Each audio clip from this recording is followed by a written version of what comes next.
राधे राधे दोस्तों। आज की कथा भगवान विष्णु और लक्ष्मी जी की भक्ति पर है। कैसे हमें नारायण की भक्ति करना चाहिए जिससे लक्ष्मी जी स्वयं पीछे पीछे आ जाए। तो कथा इस प्रकार है।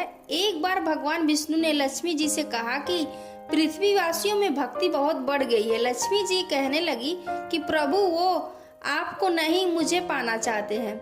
नारायण भगवान कहने लगे कि लेकिन वो तो नारायण नारायण कहते हैं। लक्ष्मी जी कहने लगे कि अगर आपको विश्वास नहीं है ना तो उनकी परीक्षा ले लीजिए।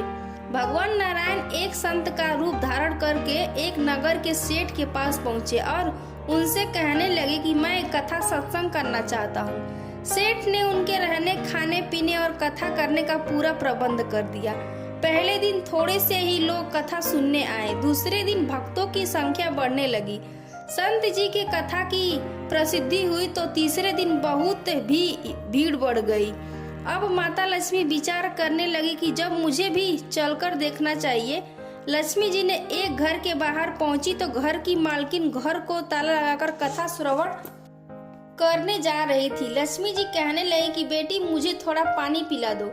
वह औरत बोली कि माता जी मुझे तो सत्संग श्रवण करने में देर हो रही है। लेकिन फिर भी उसने बेमन से लक्ष्मी माता को एक लोटा जल का पीने को दे दिया। जब लक्ष्मी माता ने उसे लोटा वापस किया तो सोने का हो चुका था।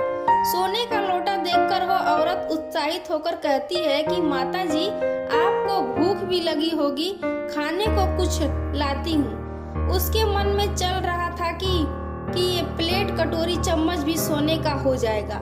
लक्ष्मी माता कहने लगी कि नहीं बिटिया, तुमको कथा श्रवण में देर हो जाएगी, इसीलिए रहने दो। वह औरत बेमन से कथा सुनने चली गई। वहां जाकर उसने चमत्कार बुढ़िया के बारे में सब औरतों को बता दिया। धीरे धीरे बहुत ही औरतों को बता दिया। धीरे धीरे बहुत सी औरतें चलते सत्संग में माता जी के दर्शन करने उठकर चली गई। माता जी जिसके घर में भोजन करती, जल पीती, उसके बर्तन सोने की हो जाते। माता जी की प्रसिद्धि बढ़ गई और भगवान विष्णु जो कथाकार के रूप में धरती पर आए थे, उनकी कथा सुनने वालों की संख्या कम होती गई। भगवान ने यजमान से पूछा कि अब कथा सुनने कम लोग क्यों आते हैं।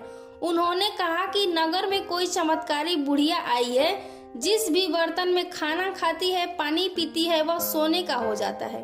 भगवान समझ गए कि लक्ष्मी जी का आगमन हो गया है। अब जिस सेठ ने विष्णु जी के रहने खाने कथा की व्यवस्था की थी, वह भी चमत्कारी माता जी के पास पहुंचे और कहने लगे कि आप मेरे घर पर क्यों नहीं पधारी। लक्ष्मी जी कहने लगी कि जब तक वह कथाकार तुम्हारे घर पर रहे मैं वहां नहीं आऊंगी। सेठ जल्दी से घर गया और कथाकार से कहने लगा कि महाराज आपके रहने खाने की व्यवस्था मैंने धर्मशाला में करवा दी है।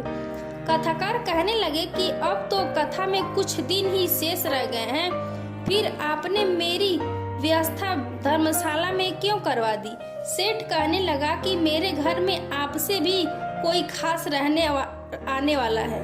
लक्ष्मी जी उस सेठ के पीछे पीछे ही उसके घर पर आ गई थी। वह सेठ से कहने लगी कि मुझे इस कथाकार से कोई जरूरी बात करनी है, कृपया आप बाहर जाएं। सेठ के बाहर जाते ही लक्ष्मी जी कहने लगी कि क्यों प्रभु, मैंने क्या कहा था, यह भक्ति आपको पाने के नहीं मुझे पाने के लिए कर रहे हैं।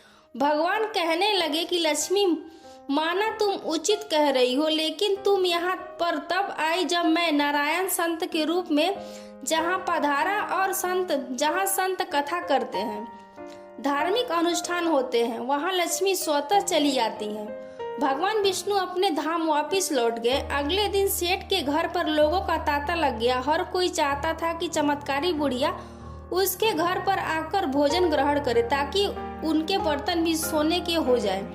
लेकिन यह क्या माता जी ने सबको चौंका दिया कि मैं तो अब वापिस जा रही हूँ। सब लोग आश्चर्य से पूछने लगे कि माता जी क्या हमसे कोई गलती हो गई है। माँ लक्ष्मी कहने लगी कि मैं वहीं रहती हूँ जहाँ नारायण रहते हैं। आप लोगों ने नारायण की पहले ही भेज दिया। नारायण के बिना अकेले जहाँ कैसे रह सकती हूँ। इतना कह लक्ष्मी जी भी अपने धाम चली गईं। अगर माँ लक्ष्मी की कृपा प्राप्त करनी है तो नारायण की भी भक्ति करे तो लक्ष्मी जी स्वयं पीछे पीछे आ जाती हैं, क्योंकि लक्ष्मी जी नारायण के साथ ही रहती हैं। कथा कैसी लगी कमेंट बॉक्स में जरूर बताइएगा। जय सीताराम।